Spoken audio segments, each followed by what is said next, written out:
ચાલો તો નમસ્કાર વિદ્યાર્થી મિત્રો, સ્વાગત છે તમારું આજના લાઈવ ક્લાસની અંદર. વિદ્યાર્થી મિત્રો, આજના લેક્ચરની અંદર આપણે 12 સાયન્સ બાયોલોજીનું જે યુનિટ 6 રિપ્રોડક્શનનું જે પહેલું ચેપ્ટર છે સપુષ્પી વનસ્પતિમાં લિંગી પ્રજનન, આજના લેક્ચરની અંદર આ ચેપ્ટરના આપણે ઇમ્પોર્ટન્ટ ટોપિકની વાત કરવાના છીએ. જે ટોપિક તમારા નીટ એક્ઝામ માટે, આવનારી બોર્ડ એક્ઝામ માટે બહુ અગત્યનો છે.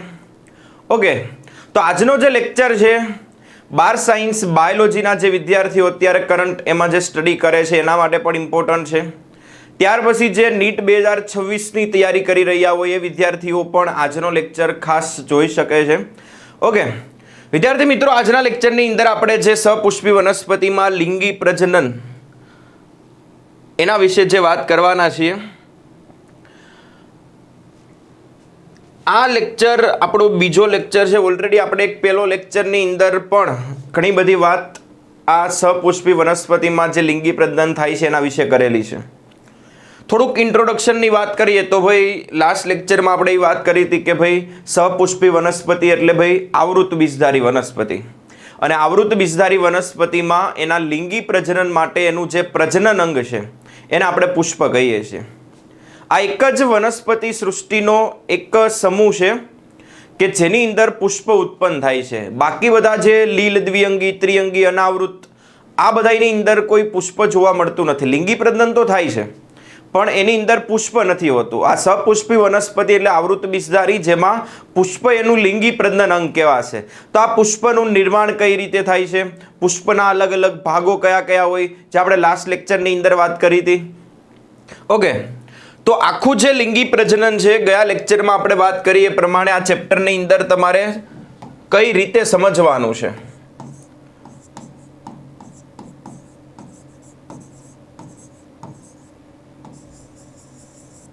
તો આ જે સપુષ્પી વનસ્પતિમાં જે લિંગી પ્રજનન થાય છે, આખું લિંગી પ્રજનન આપણે અલગ અલગ 3 ભાગમાં સમજવાનું છે. જે આપણે લાસ્ટ લેક્ચરમાં પણ વાત કરી હતી કે ભાઈ પહેલા આપણે સમજશું આ ચેપ્ટરની અંદર એ પુષ્પની અંદર બધી પૂર્વ ફલન ઘટનાઓ. ત્યાર પછી આપણે વાત કરવાની છે ફલન વિશે. ત્યાર પછી આપણે વાત કરવાની છે પશ્વ ફલન વિશે. તો ફલનનો મતલબ આપણે શું કીધું હતું કે ભાઈ ફલન એટલે એ પુષ્પની અંદર ક્યાંક જન્યુઓનું જોડાણ થશે. અને આવૃત બીજધારીની એક અજોડ લાક્ષણિકતા કહેવાય કે આની અંદર 2 જગ્યાએ ફલન થાય છે, એટલે આને આપણે શું કહીએ છીએ, બેવડું ફલન કહીએ છીએ. તો આ ફલન પહેલા એની અંદર જે કાંઈ રચનાઓ બને છે, જે કાંઈ ઘટનાઓ થાય છે એ બધું પૂર્વ ફલન કહેવાશે. જેની અંદર એક વસ્તુ આપણે સમજવી પડે છે, જન્યુ જનન. ત્યાર પછી બીજું એની અંદર જે જોવા મળે છે એને આપણે કહીએ છીએ જન્યુ વહન. તો આ જન્યુ જનન, જન્યુ વહન થાય તો જ આગળ આપણે ફલન કરી શકીએ. જન્યુ જનનનો મતલબ શું થશે? તો જન્યુ જનનનો મતલબ કે ભાઈ આપણે પ્રજનન કોષો એટલે કે નર જન્યુ, માદા જન્યુનું નિર્માણ કરવું પડે. પુષ્પની અંદર કોઈ એવા ભાગો હશે કે જેની અંદર આ બંને જન્યુઓનું નિર્માણ થશે. ખાલી નિર્માણ થયા પછી ત્યાં કામ પૂરું નહીં થાય. નિર્માણ થયા પછી સીધું ફલન નહીં થઈ જાય, કારણ કે આવૃત બીજધારી હોય, અનાવૃત બીજધારી હોય, એની અંદર બનતા જે બીજાણુજનક દેહમાં એના જન્યુઓ છે એ બંને અચલિત હોય અને બંને અલગ અલગ ભાગોમાં દૂર બને છે. અને ફલન માટે બંનેને નજીક લાવવા જરૂરી છે. અને જો તમારે બંનેને નજીક લાવવા છે તો એના માટે તમારે બીજી એક ઘટના જે ફલન પહેલાં કરવી પડશે, અને જન્યુ વહન, અથવા તો આપણે એને બીજી ભાષામાં કહીએ તો આપણે બીજું કરાવવું પડશે એની અંદર પરાગનયન. આ પરાગનયન દ્વારા એક જન્યુ બીજા જન્યુ સુધી પહોંચશે. ત્યાં પછી આગળ એનું ફલન થશે. ફલન થયા પછી એની અંદર જે કાંઈ રચનાઓ કે જે કાંઈ ઘટનાઓ થશે બધી પશ્વ ફલન કહેવાશે. જેમ કે પશ્વ ફલનની અંદર ફલન બાદ એક તો નિર્માણ થશે ભ્રૂણનું એટલે કે ભ્રૂણ જનન. ત્યાર પછી બીજું એક નિર્માણ થશે ભ્રૂણ પોષનું. ત્યાર પછી ફલન પછી નિર્માણ થશે બીજનું. અને ત્યાર પછી ફલન પછી નિર્માણ થશે ફળનું. તો આ બધી જે રચનાઓના મેં નામ લખેલા છે, ભ્રૂણ, ભ્રૂણપોષ, બીજ, ફળ, આ બધી રચનાઓ ફલન થયા બાદ જ એ પુષ્પના કોઈના કોઈ ભાગની અંદર એ નિર્માણ પામે છે. અને આ બીજ કે ફળ એ આવૃત બીજધારીની અંદર એના પુષ્પમાં બનવું એ એની લિંગી પ્રજનનની અંતિમ નિપજ કહેવાશે. અને ત્યાર પછી આ બીજ દ્વારા તમે કોઈ નવી વનસ્પતિ ઉગાડો છો તો એ વનસ્પતિ તમે લિંગી પ્રજનન દ્વારા ઉગાડેલી છે એવું કહી શકાય. ઓકે, તો આખું ચેપ્ટર આપણે અલગ અલગ આવી રીતે 3 ભાગમાં સમજવાનું છે, પૂર્વફલન, ફલન અને પશ્વફલન. લાસ્ટ લેક્ચરની અંદર આપણે જન્યુજનનની અંદર એ પુષ્પના નર અને માદા પ્રજનન અંગો જે પુંકેસર અને સ્ત્રીકેસર છે એની અંદર આ જન્યુઓ કઈ રીતે નિર્માણ થાય છે આપણે સમજવાનું હતું, જેની અંદર આપણે પુંકેસરની અંદર ડિટેલમાં નર જન્યુજનક સુધી પહોંચી ગયા હતા, જે પરાગરજને આપણે કીધું હતું.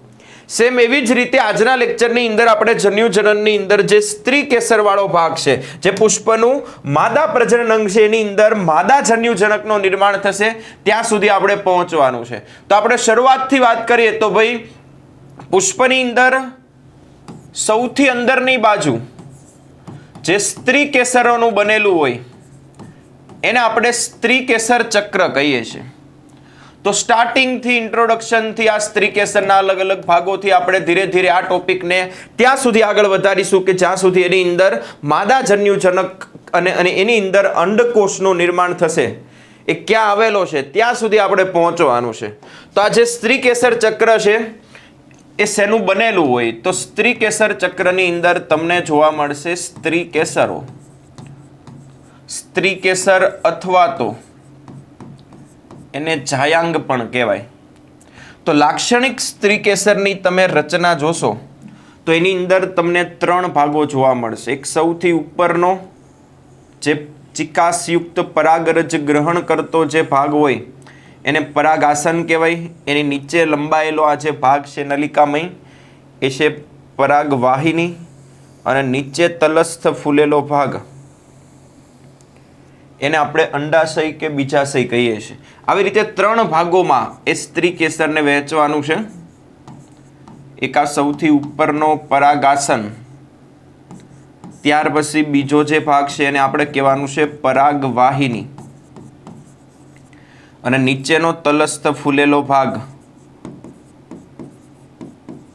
એને કહેવાનું છે અંડાશય અથવા તો બીજાશય. હવે ઘણીવાર કોઈ વનસ્પતિની અંદર એનું જે પુષ્પ છે એ પુષ્પમાં એનો આ જાયાંગ કે જે સ્ત્રી કેસર છે એ એક જ હોય. સ્ત્રી કેસર ચક્રમાં સ્ત્રી કેસર આખું એક જ આવેલું છે. તો એવા પુષ્પને આપણે એક સ્ત્રી કેસરી પુષ્પ કહેવાનું છે. એવા પુષ્પને આપણે શું કહેવાનું છે? એક સ્ત્રી કેસરી પુષ્પ. જેમ કે ઉદાહરણ તરીકે વટાણા, વટાણાના પુષ્પમાં એક જ સ્ત્રી કેસર હોય. ઘણીવાર એ સ્ત્રી કેસર ચક્રમાં સ્ત્રી કેસરો ઘણા બધા અનેક આવેલા હોય તો એ પુષ્પ કેવું કહેવાશે? બહુ સ્ત્રી કેસરી પુષ્પ કહેવાશે. પેલું એક સ્ત્રી કેસરી પુષ્પ હતું, આ કેવું કહેવાશે? બહુ સ્ત્રી કેસરી પુષ્પ. અને બહુ સ્ત્રી કેસરી પુષ્પમાં જેટલા પણ સ્ત્રી કેસરો આવેલા છે જો એ બધા જોડાયેલા હોય તો એને યુક્ત બહુ સ્ત્રી કેસરી કહેવાય. છૂટા છૂટા હોય તો એને કેવું કહેવાનું છે આપણે? મુક્ત બહુ સ્ત્રી કેસરી. યુક્ત અને મુક્તમાં આપણે ઉદાહરણ આપવા હોય તો યુક્ત બહુ સ્ત્રી કેસરીમાં અફીણ છે,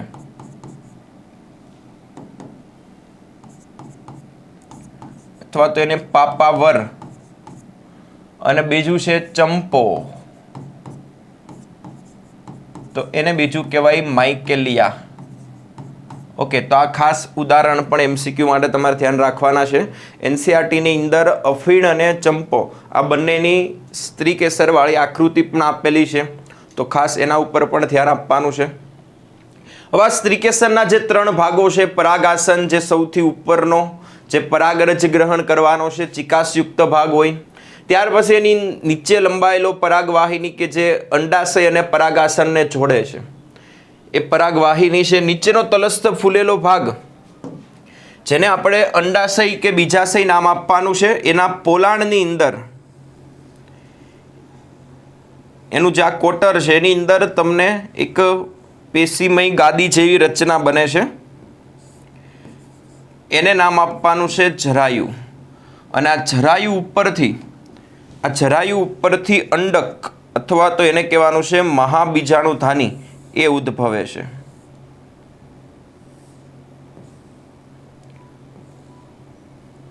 ઓકે, તો આ જે રચના જરાયુમાંથી ઉદ્ભવેલ છે એને અંડક અથવા તો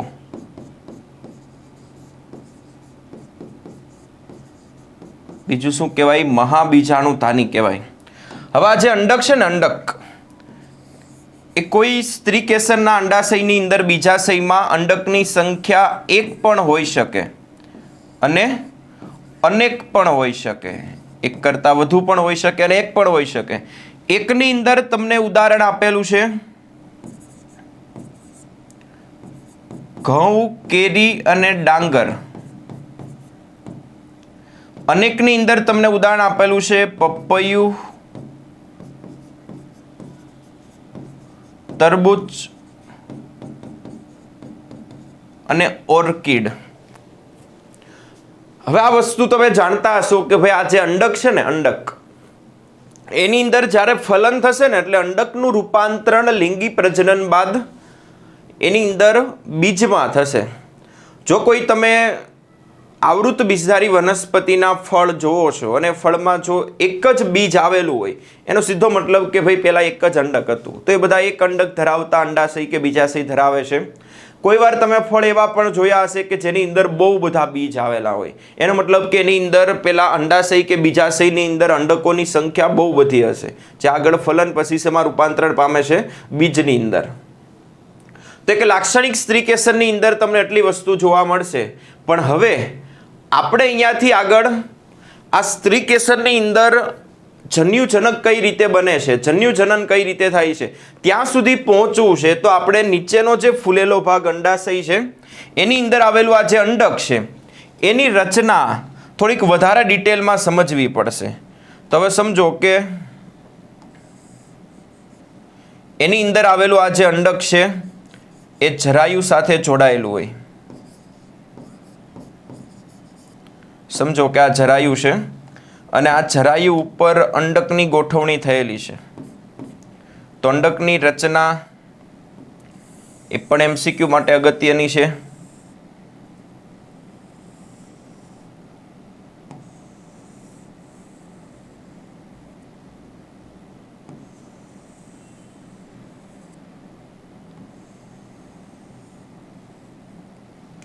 ઓકે, આ પ્રકારનું અંડક એ જરાયુમાંથી ઉદ્ભવેલું છે. આપણે હવે એની રચના થોડીક વધારે ડિટેલમાં સમજીએ. તો અંડકનો જે ભાગ, અંડકનો દેહ જે ભાગ વડે આ જરાયુ સાથે જોડાયેલો છે, આ દંડ જેવી જે રચના જોવા મળે છે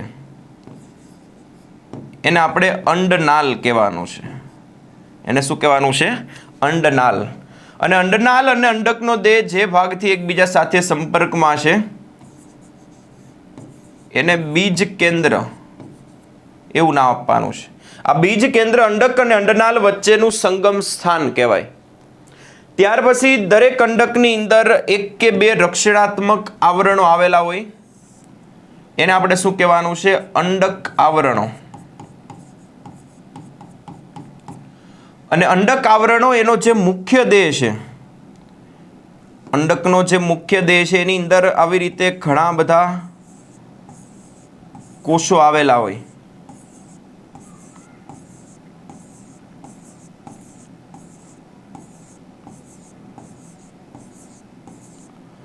આ જે બધા કોષો છે એના પ્રદેહના કોષો કહેવાય. આ પ્રદેહ એના અંડક આવરણો દ્વારા આવરિત થયેલો હોય. ત્યાર પછી અંડકના ટોચના ભાગે કે જ્યાં અંડક આવરણનો અભાવ છે ત્યાં તમને એક છિદ્ર જેવી રચના જોવા મળે છે. એને શું કહેવાનું છે આપણે? અંડક છિદ્ર.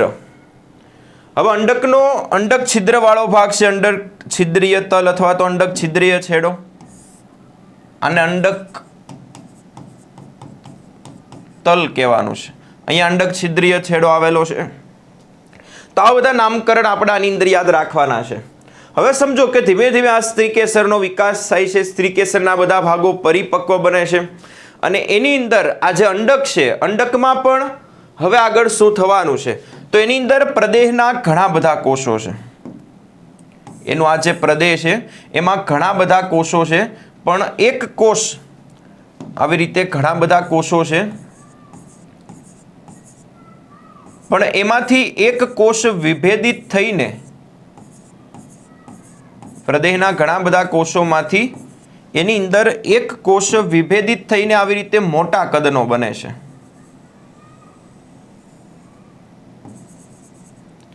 જે ઘટ્ટ કોષરસ અને સ્પષ્ટ કોષ કેન્દ્ર ધરાવે છે. આ કોષ અંડક છિદ્રીય છેડા તરફ બને છે અને પ્રદેહના ઘણા બધા કોષોમાંથી એક કોષ આ વિભેદિત થઈને જે મોટા કદનો બનેલો છે એને નામ આપવાનું છે આપણે મહાબીજાણુ માતૃકોષ,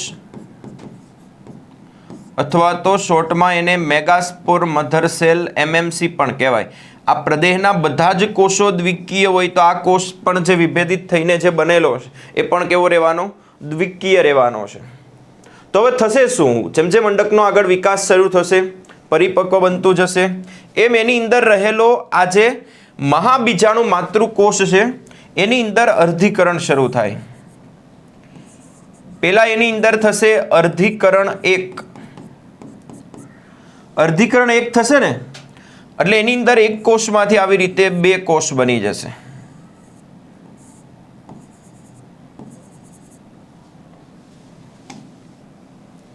અને એની ફરતે આવી રીતે આવેલા છે આ બધા પ્રદેહના બીજાન્ય કોષો.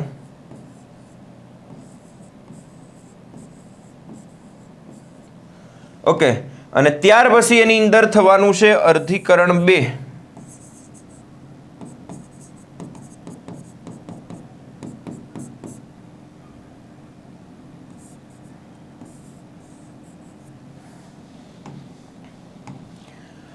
તો હવે એમાં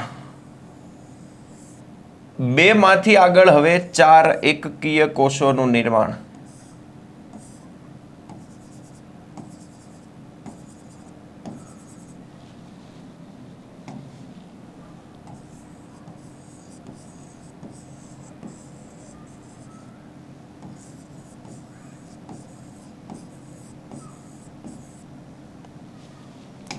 તો અર્ધીકરણ 2 દ્વારા જે 4 એકકીય કોષોનું આ નિર્માણ થયેલું છે, આ બધા કોષ એકકીય હશે. અને હવે આ જે રચના બનેલી છે એને મહાબીજાણુ ચતુષ્ક એવું નામ આપવાનું છે. શું નામ આપવાનું છે? મહાબીજાણુ ચતુષ્ક. તો આવી રીતે મહાબીજાણુ માતૃકોષમાંથી અહીંયા આ બધી વસ્તુ જે આગળ બતાવેલી છે આ બધું અંડકની અંદર અહીંયા વચ્ચે થાય છે પ્રદેહના કોષોમાંથી. હવે આખી આ જે પ્રક્રિયા થઈ છે એને આપણે શું નામ આપવાનું છે? તો એને આપણે કહેવાનું છે મહાબીજાણુ જનન. શું નામ આપવાનું છે આને? હવે મહાબીજાણુ જનન. મહાબીજાણુ માતૃકોષના અર્ધીકરણથી મહાબીજાણુના નિર્માણની આ જે પ્રક્રિયા છે એને શું નામ આપવાનું છે આપણે? મહાબીજાણુ જનન. હવે મહાબીજાણુ જનન બાદ જે મહાબીજાણુઓ 4 બનેલા છે એનું આગળ શું થશે તો એની આપણે વાત કરીએ. આપણી પાસે અત્યારે શું બનેલું છે ભાઈ?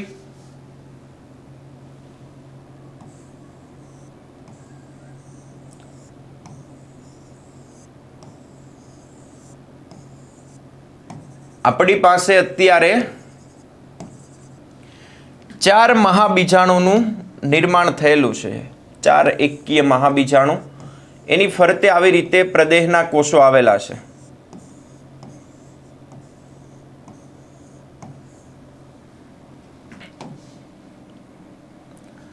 આને આપણે નામ આપી દઈએ કે ભાઈ આ 4 એકકીય મહાબીજાણુનું નિર્માણ થયેલું છે. પણ મોટા ભાગની આવૃત્ત બીજધારીમાં 4 પૈકીના આ 3 મહાબીજાણુ એ નાશ પામે છે, એટલે કે અવનત પામે છે, એનું વિઘટન થઈ જાય છે. 4 પૈકીના 3 નાશ પામ્યા. એક જ મહાબીજાણુ એવું છે કે જે સક્રિય મહાબીજાણુ કહેવાશે. કેવું મહાબીજાણુ કહેવાશે? અને આ સક્રિય મહાબીજાણુમાંથી આગળ ભ્રૂણપુટ એટલે કે માદા જન્યુજનકના વિકાસની હવે શરૂઆત થશે. ખાસ પોઈન્ટ યાદ રાખવાનો છે કે ભાઈ મોટા ભાગની આવૃત્ત બીજધારીમાં 4 પૈકીના 3 મહાબીજાણુ નાશ પામે, અવનત પામે. એક જ મહાબીજાણુ આગળ સક્રિય રહેશે. હવે સમજો કે સક્રિય મહાબીજાણુ છે જે કેવું છે? એકકીય છે. હવે માદા જન્યુજનક ભ્રૂણપુટના નિર્માણ માટે હવે આ સક્રિય મહાબીજાણુની અંદર પેલા એના કોષ કેન્દ્રનું વિભાજન થશે, 2 કોષ કેન્દ્ર અસ્તિત્વમાં આવશે, બંને કોષ કેન્દ્ર હવે એના વિરુદ્ધ ધ્રુવ ઉપર ગતિ કરશે, સામસામેના ધ્રુવ ઉપર, અને આવી રીતે દ્વિકોષ કેન્દ્રીય ભ્રૂણપૂટનું નિર્માણ થશે. ક્રમશઃ હજી બે વાર કોષ કેન્દ્ર વિભાજન થઈ ક્રમશઃ 4 કોષ કેન્દ્રીય અને 8 કોષ કેન્દ્રીય ભ્રૂણપૂટનું નિર્માણ થશે. આવી રીતે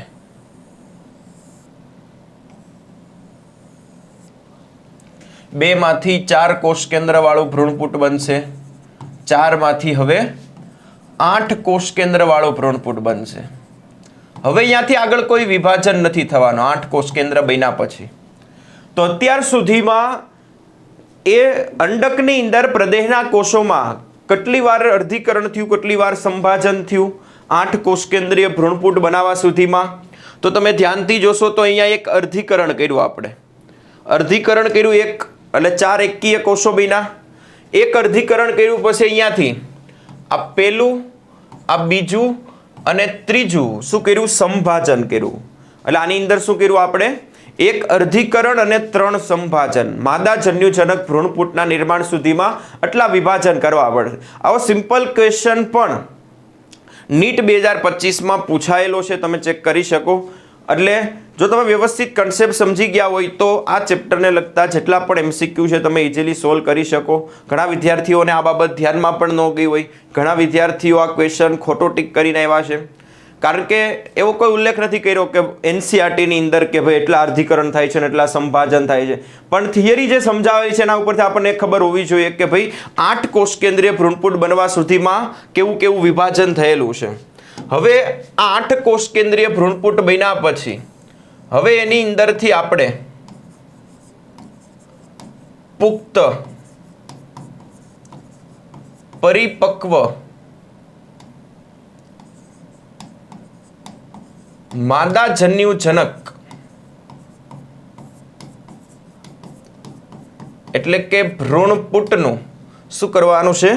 નિર્માણ કરવાનું છે. એક લાક્ષણિક ભ્રૂણપૂટ કેવો દેખાશે? તો લાક્ષણિક ભ્રૂણપૂટમાં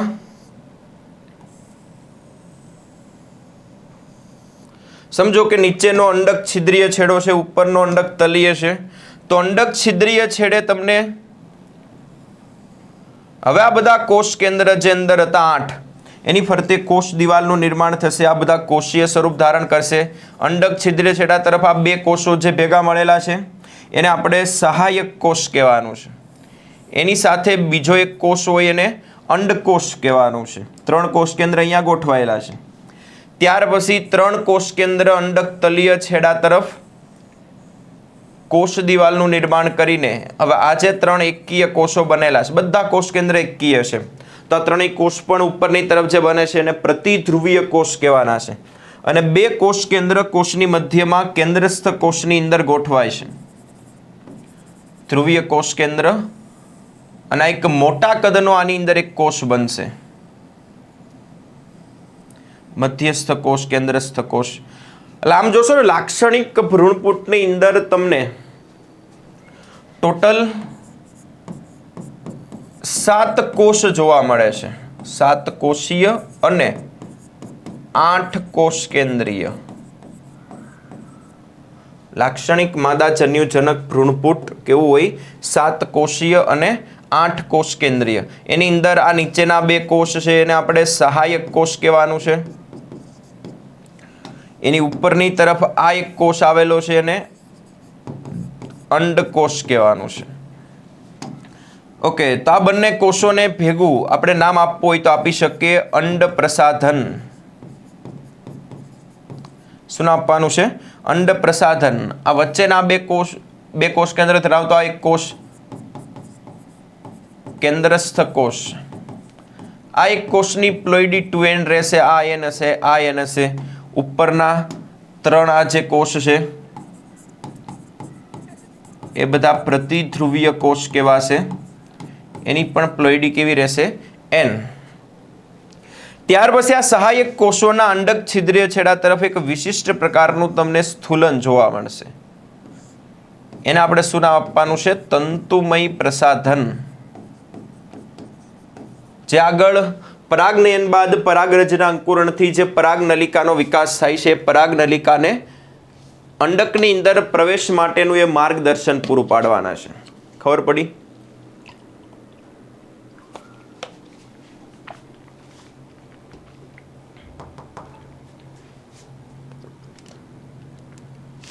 ઓકે, તો અહીંયા સુધી પહોંચી ગયા છીએ. આ બધી વસ્તુ થઈ છે કે એમાં અંડકની અંદર અંડક આવેલું છે, જેમાં અંડાશય કે બીજાશયની અંદર કે ભાઈ સૌથી પહેલા અંડકના પ્રદેહના કોષોમાંથી એક કોષ વિભેદિત થઈને મોટા કદનો મહાબીજાણુ માતૃકોષ બને છે. ત્યાર પછી એ મહાબીજાણુ માતૃકોષ જે અંડકના પ્રદેહના કોષમાંથી બન્યો છે એની અંદર અર્ધીકરણ થશે ને, તેમાંથી એક કોષમાંથી 4 એકકીય મહાબીજાણુ નિર્માણ થશે. એ મહાબીજાણુમાંથી 3 નાશ પામે છે, એક સક્રિય રહે છે. સક્રિય મહાબીજાણુના કોષ કેન્દ્રનું 3 વાર સંભાજન થશે, એટલે એક કોષ કેન્દ્રમાંથી 8 કોષ કેન્દ્રનું અસ્તિત્વ આવશે. 8 કોષ કેન્દ્રીય બન્યા બાદ હવે પુખ્ત પરિપક્વ માદા જન્યુજનક ભ્રૂણપૂટના નિર્માણ માટે બધા કોષ કેન્દ્ર કોષીય સ્વરૂપ ધારણ કરે છે. એમાં 3 કોષ અંડક તલીય તરફ પ્રતિધ્રુવીય કોષ, 3 કોષ અંડક છિદ્રીય તરફ અંડ પ્રસાધનમાં ગોઠવાય છે, અને 2 કોષ કેન્દ્ર વાળો એક કોષ મધ્યમાં કેન્દ્રસ્થ કોષ કહેવાશે. તો આવું લાક્ષણિક માદા જન્યુજનક ભ્રૂણપૂટ છે એ 7 કોષીય અને 8 કોષ કેન્દ્રીય હોય છે. તો આપણે એ સ્ત્રીકેસરને સમજતા એ સ્ત્રીકેસરના કયા ભાગમાં કઈ રચનામાં અંડકોષ એટલે કે માદા જન્યુનું નિર્માણ થાય છે ત્યાં સુધી આપણે પહોંચી ગયા. પુંકેસરની અંદર પણ પરાગાશયની અંદર લઘુ બીજાણુ ધાનીમાં લઘુ બીજાણુ જનન કર્યું, એટલે ત્યારે પણ આપણે પરાગરજ બનાવી જેની અંદર નરજન્યુ આવેલા હતા. ઓકે, તો એકમાં નરજન્યુ છે પુંકેસરના પરાગાશયમાં, સ્ત્રીકેસરના અંડાશયના અંડકમાં માદા જન્યુ આવેલો છે. જો તમારે ફલન કરવું છે, પુષ્પની અંદર લિંગી પ્રજનન કરવું છે, તો આ બંને જન્યુઓ જે અલગ અલગ ભાગોમાં છે એકબીજાને નજીક લાવવા પડશે. તો એના માટે હવે લિંગી પ્રજનનની અંદર બીજી જે ઘટના તમારે આની અંદર કરવી પડશે એનું નામ છે જન્યુવહન. કઈ ઘટના કરવી પડશે? જન્યુવહન. અને જન્યુવહન માટે આ સપુષ્પી વનસ્પતિમાં એક અદ્ભુત અનુકૂલન કે ભાઈ એની અંદર કઈ ઘટના જોવા મળશે? પરાગનયન. હવે પરાગનયનનો મતલબ શું થાય? પરાગનયનનો મતલબ શું થાય? તો ભાઈ પુંકેસરનું જે પરાગાશય છે એ પુંકેસરના પરાગાશયમાંથી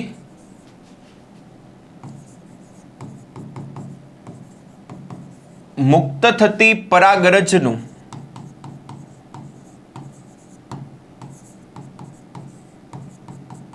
સ્ત્રીકેસરના પરાગાસન સુધી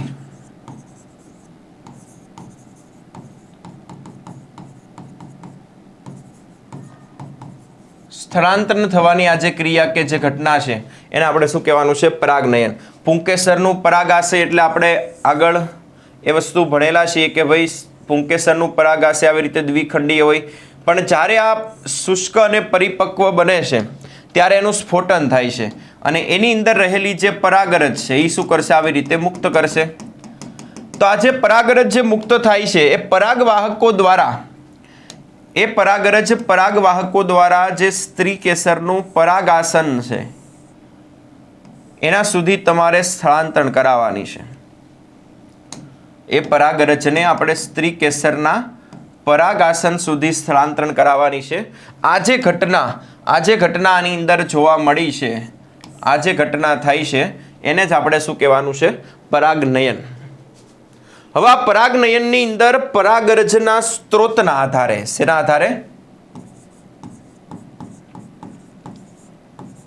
પરાગરજના સ્ત્રોતના આધારે આ પરાગનયનના અલગ અલગ આપણે કેટલા પ્રકાર પાડશું? પરાગરજના સ્ત્રોતના આધારે પરાગનયનના અલગ અલગ 3 પ્રકાર છે. ત્રણેયમાં થવાનું તો આ જ વસ્તુ છે કે ભાઈ પરાગાશયમાંથી મુક્ત થતી પરાગરજને સ્ત્રીકેસરના પરાગાસન સુધી લઈ જવાની છે. પણ એ પરાગરજ આવે છે ક્યાંથી એના આધારે પરાગનયનના અલગ અલગ 3 પ્રકાર. એમાં પેલું એક છે એને કહેવાનું છે ઓટોગેમી, અથવા તો એને બીજું સ્વફલન કહેવાય. બીજું છે ગેઇટેનોગેમી, ત્રીજું છે જેનોગેમી અથવા તો પરવશ. હવે આ ત્રણેયમાં તફાવત શું? ત્રણેયમાં તફાવત એવો છે કે સમજો કે ઓટોગેમીની અંદર કોઈ આ એક પુષ્પ આવેલું છે.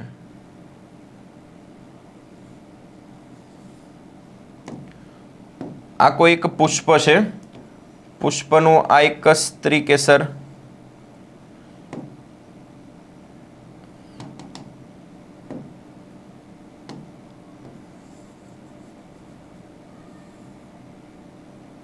આ એક પુષ્પ છે દ્વિલિંગી પુષ્પ. એના પુંકેસરમાંથી મુક્ત થતી પરાગરજ એના એ જ પુષ્પના સ્ત્રી કેસર ઉપર સ્થળાંતરણ થઈ જાય, એના એ જ પુષ્પમાં પરાગનયન થઈ જાય છે. કોઈ બીજા પુષ્પની અંદર પરાગરજ જતી નથી. પુષ્પની અંદર જે પુંકેસર આવેલું છે, પુષ્પ દ્વિલિંગી છે, પુંકેસર સ્ત્રી કેસર બંને ધરાવે છે. ઓકે, તો એના પુંકેસરમાંથી મુક્ત થતી પરાગરજ એના એ જ પુષ્પના સ્ત્રી કેસરના પરાગાસન સુધી સ્થળાંતરણ થઈ જાય તો એને આપણે શું કહેવાનું છે? સ્વફલન એટલે કે ઓટોગેમી. બીજું હવે ગેઇટેનોગેમીમાં તફાવત શું છે? તો આ એક વનસ્પતિ જેની ઉપર એક આ પુષ્પ આવેલું છે, એ જ વનસ્પતિ ઉપર આ એક બીજું પુષ્પ પણ આવેલું છે. બની શકે કે બંને એકલિંગી પણ હોઈ શકે, દ્વિલિંગી પણ હોઈ શકે. તો એક પુષ્પના પુંકેસરના મુક્ત થતી પરાગરજ એ જ વનસ્પતિના અન્ય પુષ્પના સ્ત્રી કેસર ઉપર એ સ્થળાંતરણ થાય. વનસ્પતિ એની એ જ છે પણ પુષ્પ બદલાઈ ગયું. કોઈ પુષ્પ ઉપર આવતી પરાગરજ, સ્ત્રી કેસરના પરાગાસન ઉપર આવતી પરાગરજ એ જ વનસ્પતિના કોઈ બીજા પુષ્પમાંથી આવે છે તો એને ગેઇટેનોગેમી કહેવાય. પણ જેનોગેમી કે પરવશ એની અંદર બે અલગ અલગ વનસ્પતિ ઉપર પુષ્પ આવેલા છે. એક આના ઉપર પુષ્પ છે, બીજું એક પુષ્પ આ બીજી વનસ્પતિ ઉપર છે. તો આ વનસ્પતિમાંથી મુક્ત થતી જે પરાગરજ છે એના પુષ્પમાંથી અન્ય વનસ્પતિના પુષ્પના સ્ત્રી કેસર ઉપર એ સ્થળાંતરણ થઈ જાય તો એને શું કહેવાનું? જેનોગેમી અથવા તો પરવશ. એટલે આવી રીતે આપણને આ ચેપ્ટરની અંદર પરાગનયનના અલગ અલગ 3 પ્રકાર સમજાવેલા છે. મેન ત્રણેયની વ્યાખ્યા અથવા તો ત્રણેયમાં પરાગરજના સ્ત્રોતમાં શું તફાવત છે, એક તો MCQ માટે તમારે એ ધ્યાન રાખવાનું છે. બીજું એ સિવાય તમને બીજા કેટલાક એક્સ્ટ્રા પોઈન્ટ આપેલા છે, જેમ કે ભાઈ ઓટોગેમી સ્વફલન થવા માટેની પહેલી જરૂરિયાત કે ભાઈ પુષ્પ દ્વિલિંગી હોવું જોઈએ. એક જ પુષ્પમાં પુંકેસર સ્ત્રી કેસર બંને ભાગો આવેલા હોય તો જ સ્વફલન ઓટોગેમી શક્ય છે. એકલિંગી પુષ્પની અંદર સ્વફલન ઓટોગેમી ક્યારેય ન થાય. હવે બીજો એક મુદ્દો એવો પણ છે ઓટોગેમી વિશે કે ભાઈ પુષ્પ દ્વિલિંગી હોય અને સ્વફલન થાય એવું ભાગ્યે જ જોવા મળે, અથવા તો એવું થઈ જ જાય એવું જરૂરી નથી. ઘણીવાર પુષ્પ દ્વિલિંગી હોય તો પણ એની અંદર ઓટોગેમી સ્વફલન થતું નથી.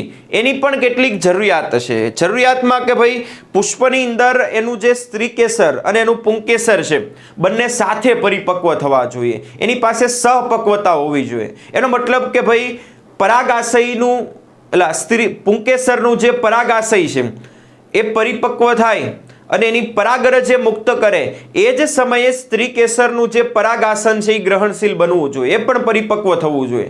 હજી સ્ત્રી કેસર વિકાસ પામે છે એ પહેલા જ પુંકેસરના પરાગાશયમાંથી પરાગરજ મુક્ત થઈ ગઈ તો એ બીજા પુષ્પ ઉપર સ્થળાંતરણ થવાની શક્યતા વધી જાય, કારણ કે હજી એના એ જ પુષ્પનું સ્ત્રી કેસર તો હજી વિકાસ પામે છે, પરિપક્વ બન્યું નથી. અથવા તો એનાથી ઊંધું પણ થાય, સ્ત્રી કેસરનું પરાગાસન ગ્રહણશીલ બની ગયું છે, પરિપક્વ થઈ ગયું છે, પણ હજી પુંકેસરનું પરાગાશય તો તરુણ છે, એ હજી પરિપક્વ થયું નથી, એણે હજી પરાગરજ બનાવી નથી અથવા તો મુક્ત પણ નથી કર્યું. તો એવા પુષ્પની અંદર જો તમારે સ્વફલન કરાવવું છે તો એ અઘરું છે. એક તો પહેલી જરૂરિયાત કે બંને સપરિપક્વતા એની પાસે હોવી જોઈએ, સાથે પરિપક્વ થવા જોઈએ. બીજો એક મુદ્દો એવો છે કે બંને એકબીજાની નજીક હોવા જોઈએ. જો જુદા જુદા સ્થાને દૂર આવેલા છે તો પણ એની અંદર ઓટોગેમી સ્વફલન થવાની શક્યતા ઓછી છે. તો એક તો પોઈન્ટ તમારે એની અંદર એ યાદ રાખવાના છે. બીજું કેટલીક વનસ્પતિ એવી છે જેમ કે વાયોલા, કોમેલિના, અબુટી, આ બે પ્રકારના પુષ્પ ઉત્પન્ન કરે. હવાઈ પુષ્પ હોય, બીજા સમૃદ્ધ પુષ્પ હોય. હવાઈ પુષ્પ કે જે સામાન્ય રીતે બીજી વનસ્પતિમાં હોય એવા જ હોય, જે ખીલે છે, એની અંદર સ્વફલન થઈ શકે, ગેઇટેનોગેમી થઈ શકે, જેનોગેમી થઈ શકે, એવા પ્રકારના પુષ્પ છે. પણ કેટલાક ભૂમિગત એવા પુષ્પ ઉત્પન્ન કરે કે જે ક્યારેય ખીલતા જ નથી, એને આપણે સમૃદ્ધ પુષ્પ કહેવાનું છે. એ સમૃદ્ધ પુષ્પ દ્વિલિંગી હોય છે અને એ પુષ્પના અંદરની અંદર, કારણ કે ખીલતું તો નથી, બાકીના જે એના ચક્રો છે એને પેક રાખે છે. વજ્રચક્ર, દલચક્ર, પુંકેસરો, સ્ત્રીકેસરો અંદરની બાજુ આવેલા છે. પરિપક્વ બનશે, અંદરને અંદર એનું સ્ફોટન થઈને પરાગનયન થઈ જશે. તો આ સમૃદ્ધ પુષ્પની અંદર એક તો પરાગવાહકોની કોઈ જરૂર પડતી નથી, કારણ કે પુષ્પ તો ખીલતું નથી, અને બીજું એની અંદર 100% સ્વફલન જ થશે. બહારની કોઈ પરાગરજ આવવાની પણ એની અંદર શક્યતા નથી. તો આ પ્રકારનું પુષ્પ કે જે ક્યારેય ખીલતું નથી, એવા સમૃદ્ધ પુષ્પની અંદર થતું આ જે સ્વફલન કે ઓટોગેમી છે એને ક્લેસ્ટોગેમી તરીકે પણ ઓળખવામાં આવે છે. શું કહેવાય છે એને? ક્લેસ્ટોગેમી. ત્યાર પછી ગેઇટેનોગેમીમાં તો આપણે પુષ્પ બદલ્યું છે, વનસ્પતિ તો એની એ જ છે. તો આ પ્રકારનું પરાગનયન જે ગેઇટેનોગેમી છે એ કાર્યાત્મક રીતે જેનોગેમી જેવું છે. કોના જેવું છે? જેનોગેમી. કારણ કે ગેઇટેનોગેમી અને જેનોગેમી આ બે પરાગનયન એવા છે કે એમાં પરાગવાહકોની જરૂર પડે. કાર્યની દ્રષ્ટિએ, કામની બાબતમાં એ કોના જેવું લાગે છે? પરવશ જેવું, જેનોગેમી જેવું. કારણ કે ગેઇટેનોગેમીમાં પરાગવાહકોની જરૂર પડશે, એક પુષ્પથી બીજા પુષ્પ સુધી પરાગનયન લઈ જવાની જરૂર પડશે. પણ જનીનિક દ્રષ્ટિએ તમે જોશો તો એ કોની સાથે સામ્યતા ધરાવે છે? ઓટોગેમી સાથે. કારણ કે એની અંદર પરાગરજ એ જ વનસ્પતિની હોય છે, એમાં કોઈ જનીનોમાં ભિન્નતા નહીં આવે. તમે સ્વફલન કરો કે ગેઇટેનોગેમી કરો, બંને પ્રકારના પરાગનયનથી જે નવી વનસ્પતિ બને છે એમાં જનીનો એક સરખા જ આવશે. કારણ કે પરાગરજ અને સ્ત્રીકેસરનું અંડક એ તો બે એક જ છે, એ કોઈ અલગ વનસ્પતિનું છે નહીં. પણ જેનોગેમી પરવશમાં આખી વનસ્પતિ બદલાઈ જાય છે. એક વનસ્પતિના પુષ્પની પરાગરજ કોઈ અન્ય વનસ્પતિના પુષ્પ સુધી સ્થળાંતરણ થાય છે. તો આ પ્રકારનું જે પરાગનયન છે એની અંદર તમને પરાગાસન ઉપર સ્થાપિત થતી જે પરાગરજ છે એ જનનિક ભિન્નતાવાળી હોય છે. ઘણીવાર આ પ્રકારનું પરાગનયન જુદી જુદી જાત કે જાતિ વચ્ચે થાય તો એના દ્વારા બનતા જે બીજ છે એને હાઇબ્રિડ કહેવાય, સંકર કહેવાય. કારણ કે એની અંદર લક્ષણોમાં વિવિધતા આવશે. પેઢી દર પેઢી વનસ્પતિમાં લક્ષણોની અંદર વિવિધતા લાવવા માટે એની અંદર ફરજિયાત શું થવું જોઈએ? જેનોગેમી પરવશ થવું જોઈએ. આ ત્રણ પ્રકારના પરાગનયનમાંથી વધારે વનસ્પતિ માટે સારું કયું? જો લક્ષણોમાં વિવિધતા લાવવી છે, ભિન્નતા લાવવી છે તો પરવશ જેનોગેમી કરવું પડશે. એના એ જ લક્ષણોને પેઢી દર પેઢી જાળવવા છે તો તમારે શું કરવું પડશે? ઓટોગેમી કે ગેઇટેનોગેમી કરવું પડશે. ક્લિયર થયું ભાઈ? અહીંયા આપણે જન્યુ વહનની અંદર શું સમજ્યા છીએ? પરાગનયન. ઓકે,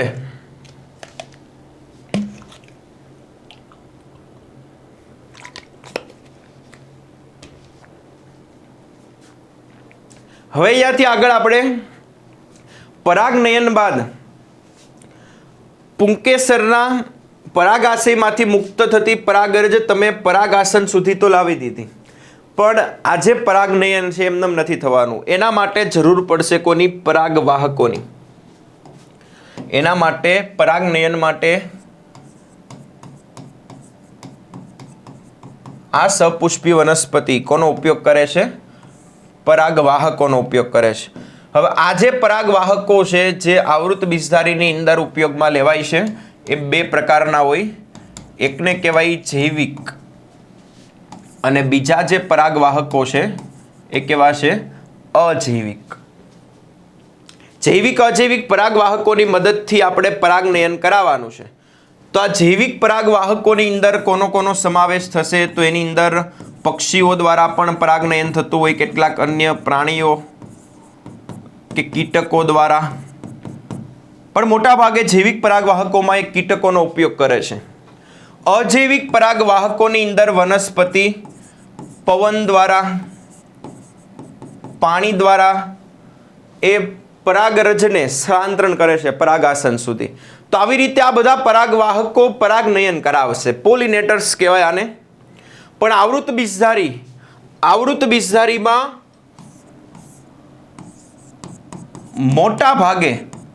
મોટા ભાગે કોનો ઉપયોગ કરે છે? જૈવિક પરાગવાહકોનો. અજૈવિક પરાગવાહકોનો ઉપયોગ બહુ ઓછો કરે. પણ જ્યારે અજૈવિક પરાગવાહકનો એ ઉપયોગ કરશે તો આની અંદર એ વનસ્પતિ અંડકોની સાપેક્ષે એની જે પરાગરજ છે એ પરાગરજ ખૂબ મોટી સંખ્યામાં પરાગરજ ખૂબ મોટી સંખ્યામાં શું કરે છે? ઉત્પન્ન કરે છે. અંડકોની સાપેક્ષે પરાગરજ ખૂબ મોટી સંખ્યામાં ઉત્પન્ન કરશે. કોણ? અજૈવિક પરાગવાહકો જે ઉપયોગમાં લે છે વનસ્પતિ.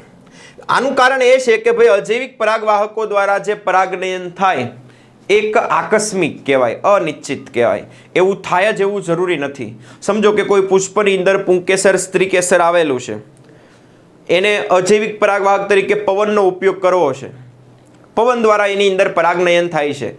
હવે અહીંયા સ્ત્રીકેસર છે, અહીંયા પુંકેસર છે. આની પરાગરજ છે, આનું આ સ્ત્રીકેસરનું પરાગાસન છે. હવે પવન આમથી આમ છે, આ દિશામાં છે, તો પરાગરજ આમ જવાની છે, પણ સ્ત્રીકેસર તો આ બાજુ છે. એટલે એની અંદર પરાગનયન થાય એક આકસ્મિક કહેવાય. બહુ મોટી સંખ્યામાં પરાગરજ હશે, હજારોની સંખ્યામાં, ત્યારે એકાદ બે પરાગરજ પરાગાસનના સંપર્કમાં આવશે. બાકી બધી પરાગરજ વેસ્ટ થવાની છે. એમાં જો એની અંદર પરાગનયન માટે પરાગરજ એ વનસ્પતિ બહુ ઓછી સંખ્યામાં ઉત્પન્ન કરે તો પરાગનયન થવાની શક્યતા બહુ ઘટી જાય. એ અનિશ્ચિતતા, એ આકસ્મિક ઘટનાને નિવારવા માટે આ વનસ્પતિ અંડકોની સાપેક્ષે પરાગરજ બહુ મોટી સંખ્યામાં ઉત્પન્ન કરે. જે વનસ્પતિ અજૈવિક પરાગવાહકોનો ઉપયોગ કરે છે એમાં સૌથી સામાન્ય વધારે ઉપયોગમાં લેવાતું હોય એ પરાગવાહક છે પવન. હવે વાત પરાગિત વનસ્પતિ હોય જેની અંદર પવન દ્વારા પરાગનયન થતું હોય એની પણ કંઈક લાક્ષણિકતા હોય. જેવા પરાગવાહકોને ઉપયોગ કરવા છે એ પ્રમાણે પુષ્પની અંદર એક વનસ્પતિ અનુકૂલન ક્ષમતા લાવશે કે ભાઈ એની પરાગરજ જેમાં પવન દ્વારા એને વિકિરણ કરાવવાનું છે, સ્થળાંતરણ કરાવવાનું છે, તો એની પરાગરજ નાની હોવી જોઈએ, સૂકી હોવી જોઈએ, લીસી હોવી જોઈએ, હલકી હોવી જોઈએ, ચિકાસ રહિત હોવી જોઈએ, પવનમાં ઉડી શકે એવી હોવી જોઈએ. પણ એનું જે પરાગાસન છે, જેને પરાગરજ ગ્રહણ કરવાની છે, એ પીછાયુક્ત, શાખિત ને એવું હોવું જોઈએ, ચિકાસયુક્ત હોવું જોઈએ કે ભાઈ પવન દ્વારા પરાગરજ વહન પામતી હોય તો એ પરાગાસનમાં ફસાવી જોઈએ. તો આવા પ્રકારના અનુકૂલનો તમને વાત પરાગિત વનસ્પતિમાં જોવા મળશે. એના નર પુષ્પ વધુ ઊંચાઈએ જોવા મળશે, માદા પુષ્પ ઓછી ઊંચાઈએ જોવા મળશે. તો આ બધા અનુકૂલનો એની અંદર પવન દ્વારા પરાગનયન થાય એના માટેના હોય છે. ત્યાર પછી પાણી દ્વારા પરાગનયન પણ જે વનસ્પતિમાં થતું હોય ફરજિયાત એ વનસ્પતિ તો પહેલા જલજ હોવી જોઈએ, પાણીનો સ્ત્રોત તો હોવો જોઈએ. એટલે મોટાભાગે જલજ એકદળી વનસ્પતિમાં પાણી દ્વારા પરાગનયન થતું હોય. એમાંય 30 જેટલી મર્યાદિત પ્રજાતિઓ પાણી દ્વારા પરાગનયન કરે છે. એવું પણ જરૂરી નથી કે ભાઈ વનસ્પતિ જલજ હોય અને પાણી દ્વારા જ પરાગનયન થતું હોય. એવા પણ કેટલાક અપવાદ, એવી વનસ્પતિઓ કે જે જલજ હોવા છતાં પણ પરાગવાહક તરીકે પાણી નહીં પણ પવન અને કીટકોનો ઉપયોગ કરે છે. જળકુંભી છે, જલીય લીલી છે, પણ પાણી દ્વારા પરાગનયન થતું હોય. મીઠા પાણીની વનસ્પતિ વેલિસ્નેરિયા હાઇડ્રીલા, દરિયાઈની ખારા પાણીની વનસ્પતિમાં દરિયાઈ ઘાસ, સ્કેલ્પ, જોસ્ટેરા આપણે એને કહીએ છીએ. આ વનસ્પતિઓ પાણીના માધ્યમથી એની પરાગરજને સ્ત્રીકેસરના પરાગાસન સુધી લઈ જાય છે. પછી આગળ આપણે 11 સાયન્સની અંદર વનસ્પતિ સૃષ્ટિમાં એવું પણ ભણ્યા કે ભાઈ લીલ, દ્વિઅંગી, ત્રિઅંગી આ બધી વનસ્પતિઓ એવી છે કે એનું જે નર જન્યુ છે એ દ્વિકશાધારી ચલિત હોય. એ જન્યુના વહન માટે પણ પાણીનો ઉપયોગ કરી શકે છે, લિંગી પ્રજનન માટે. તો આ બધી માહિતી છે આપણે અજૈવિક પરાગવાહકો વિશે યાદ રાખવી પડે. જૈવિક પરાગવાહકો જે મોટા ભાગે આવૃત બીજધારીની અંદર ઉપયોગમાં લેવાય છે. આજે જૈવિક પરાગવાહકો છે એની અંદર સૌથી વધારે પ્રભાવી પરાગવાહક કોઈ હોય તો એ મધમાખી છે. કોણ છે? મધમાખી. મધમાખી સિવાય ભમરા, ભૃંગ કીટકો, કીડીઓ, માખીઓ, ત્યાર પછી આ બધા પક્ષીઓ, પ્રાણીઓ, બીજા કેટલાક પક્ષીઓમાં સનબર્ડ, હમિંગબર્ડ, દેવચકલી, ગુંજન પક્ષી, ચામાચીડી ઉપર પરાગનયન કરાવે છે. ત્યાર પછી સરીસૃપમાં ગાર્ડન ગરોળી, ગેક્કો ગરોળી, લેમુર, કોરીખારાના કર્તનશીલ પ્રાણીઓ. આ બધું તમને એક પેરેગ્રાફમાં લિસ્ટ આપેલું છે જે બધા જૈવિક પરાગવાહકો છે.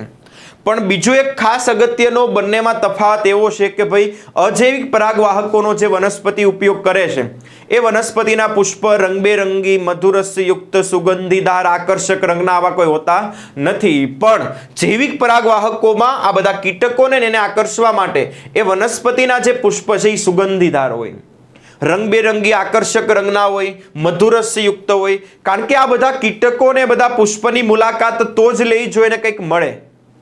તો આ બધા કીટકોને બધા એક તો પરાગરજનો ખોરાક તરીકે ઉપયોગ કરી શકે છે, કેટલાક મધમાખીને મધુરસ લેવા જાય જેનાથી એ પુષ્પની મુલાકાત લે તો આ પુષ્પની જે પરાગરજ હોય જૈવિક પરાગવાહકો માટેની એ ચિકાસયુક્ત હોય અને કીટકોના શરીર ઉપર ચોંટી જાય. જ્યારે પછી એ જ કીટક કોઈ બીજા પુષ્પની મુલાકાત લે તો એના સ્ત્રી કેસરના પરાગાસન સુધી એની પરાગરજ સ્થળાંતરણ થઈ જાય.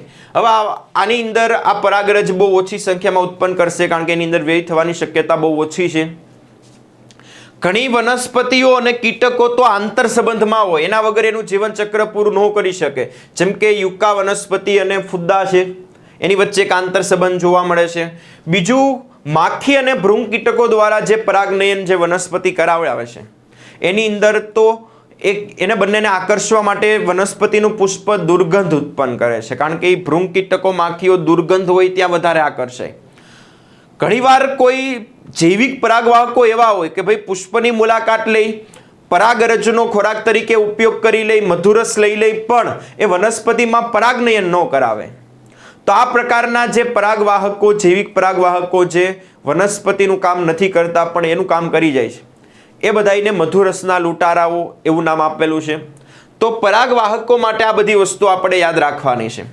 તો અહીંયા સુધી આપણા ચેપ્ટરની અંદર જે આજના લેક્ચરમાં આપણે ટોપિક પૂરો કરેલો છે એ પૂર્વફલન ઘટનાઓ જે બધી હતી એ પૂરી થઈ ગઈ છે, જેની અંદર જન્યુજનન, જન્યુવહન, જન્યુજનનની અંદર પુંકેસરમાંથી એ પરાગરજ બને છે અને ત્યાંથી લઈને એના પરાગાસન સુધી પહોંચે છે, ત્યાં સુધી આ બધું પૂર્વફલનની અંદર આવશે. પણ એક સમય હવે એવો આવશે આગળ જતાં આ ટોપિક આગળ એવી રીતે વધવાના છે કે જેમાં તમે આ જન્યુઓ જે બનાવેલા છે પુંકેસર અને સ્ત્રીકેસરમાં એ જોડાશે, એટલે એનો મતલબ કે એ ફલન કહેવાશે. અને ફલન પછી એ પુષ્પની અંદર એવા ફેરફારો થશે કે જેની અંદર છેલ્લે બીજ અને ફળનું નિર્માણ થશે, જે આવૃત બીજધારીની અંદર આ સપુષ્પી વનસ્પતિમાં લિંગી પ્રજનનની અંતિમ નિપજ કહેવાશે. ત્યાંથી બીજી કોઈ આગળ નવી કોઈ સંરચના હવે બનવાની નથી. બીજ ફળ બન્યા પછી એનું લિંગી પ્રજનન કેવું થઈ ગયું? પૂરું. ઓકે વિદ્યાર્થી મિત્રો, અહીંયા સુધી આજના લેક્ચરની અંદર આપણે જન્યુજનન, જન્યુવહન, સપુષ્પી વનસ્પતિમાં લિંગી પ્રજનનની અંદર કમ્પ્લીટ કરેલું છે. આઈ હોપ કે તમને આ લેક્ચર ગમ્યો હશે.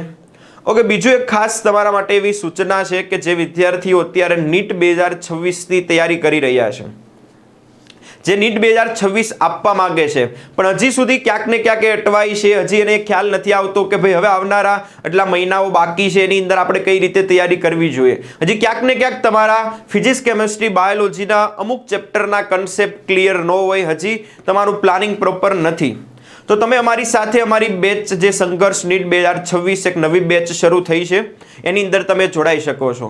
વિદ્યાર્થી મિત્રો, આ બેચ તમારે નીટ 2026 સુધી ચાલવાની છે, જેની અંદર તમારા દરેક સબ્જેક્ટના બધા જ ચેપ્ટર 11, 12 સાયન્સ આખું કમ્પ્લીટ કરાવવામાં આવશે. તમને એની આખી કમ્પ્લીટ એનસીઆરટીના બધા જ ટોપિક ક્લિયર કરાવવામાં આવશે, બધા જ એમસીક્યુના સેશન આવશે. તમારું આખું કમ્પ્લીટ પ્લાનિંગ નીટ 2026 સુધી તમને આ બેચની અંદર મળવાનું છે. બીજું, એ નીટ 2026 સુધીમાં તમારી ટેસ્ટ સિરીઝ ને બધું જે આયોજન થશે એ પણ તમે આ બેચમાંથી આપી શકો છો. તમને કમ્પ્લીટ 24/7 ડાઉટ સપોર્ટ મળવાનો છે. તમારા બધા જ કન્સેપ્ટ ક્લિયર આ બેચની અંદર થવાના છે. જો હજુ સુધી તમે કોઈ પ્લાનિંગ, કોઈ વેથી કામ નથી કરતા, તમે નીટ 2026ને ટાર્ગેટમાં રાખીને સારો એવો સ્કોર જો લાવવા માંગતા હોય તો તમે જરૂરથી અમારી સાથે જોડાઈ શકો છો. તમે અમારી સાથે જોડાવા માટે મારો કોન્ટેક્ટ કરી શકો છો 8866605548 ઉપર. અને બીજું ખાસ તમારા બીજા જે વિદ્યાર્થી મિત્રો છે, તમારા મિત્રો સાથે પણ આ વાતને શેર કરજો કે ભાઈ આપણે નીટ 2026 આપવી છે તો આપણે કંઈક પ્રોપર પ્લાનિંગથી તૈયારી કરવી પડશે. સારી એવી જગ્યાએથી તમારે કન્સેપ્ટ બધા ક્લિયર કરવા પડશે, પ્રોપર એક્ઝામ આપવી પડશે. એક્ઝામ આપ્યા પછી તમારું બધું એનું એનાલિસ થવું જોઈએ, એના ડાઉટ સપોર્ટ અથવા ડાઉટ સોલ્યુશન થવું જોઈએ. આ બધી જ વસ્તુ તમે કોઈક એક પ્લેટફોર્મ સાથે જોડાશો તો તમને સારી રીતે બધી વસ્તુ મળશે. તો ફટાફટ અમારી બેચમાં જોડાવ અને તમારા નીટ 2026નો તમારો જે ધારેલો સ્કોર છે એ મેળવો. ઓકે, તો આજના લેક્ચરમાં આપણે અહીંયા સુધી રાખીએ છીએ. ફરીથી નવા લેક્ચરમાં નવા ટોપિક સાથે મળીશું.